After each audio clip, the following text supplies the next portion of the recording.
Nobody touched this money.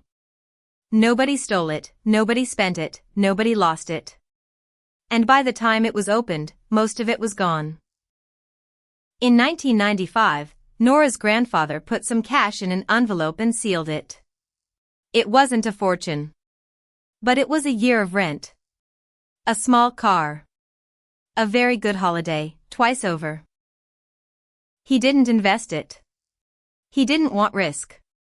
An envelope can't crash, can't get hacked, can't go bankrupt. It was, on purpose, the safest thing you can do with money.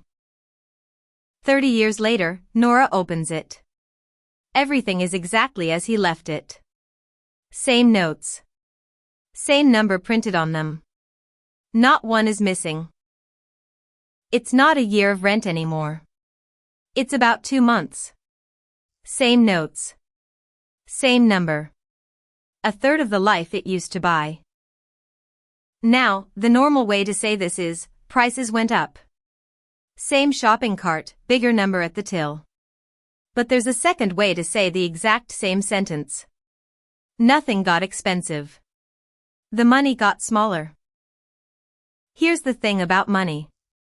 It isn't valuable. It's a ruler. Every price you've ever seen is a measurement, this loaf, measured in euros. And a measurement has 2 moving parts, the thing and the ruler. So when bread gets longer, and rent gets longer, and a haircut and a coffee and a car all get longer, the whole basket, in the same year, you have to ask the uncomfortable question. Did every single thing in the country get more valuable at once? Or did the ruler shrink? A ruler shrinks for boring reasons. The first one, there is more money than there was, and roughly the same amount of stuff to buy with it. More bitters, same loaf. The loaf doesn't care, but the number on it moves. The second one is stranger. The same money, spent faster, behaves like more money.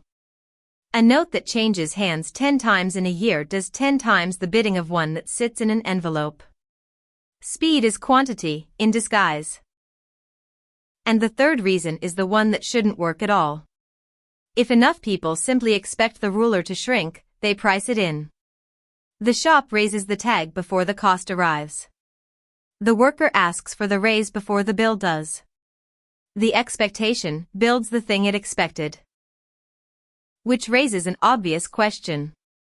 If a shrinking ruler quietly takes from everyone holding money, why does nobody stop it?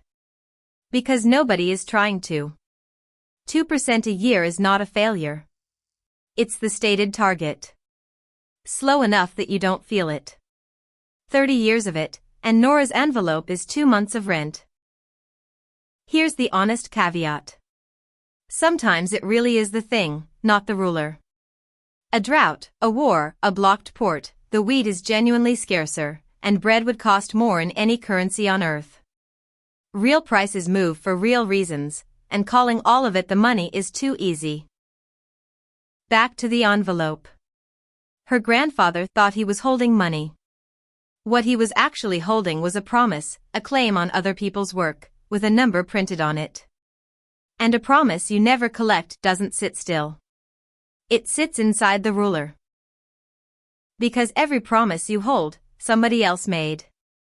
Down the same street, in the same year, a neighbor borrowed to buy a flat. He owed a fixed number, and that number never moved. But his wages moved. The rent he charged moved. The ruler moved. 30 years later he was clearing that same figure with money worth a third as much. He didn't pay most of that mortgage off. The ruler did it for him. And the largest borrower in the country is the country. A government that owes in its own currency, and also sets how fast the ruler shrinks, is standing on the neighbor's side of this trade. The envelope is standing on the other one. The value never evaporated. Every year it got smaller, somebody's debt got lighter by exactly as much. Nothing was taken. It was transferred. So the envelope was never the safe choice. It was just the choice where you can't see who's on the other side of it. Somebody, somewhere, is holding the other end of your ruler.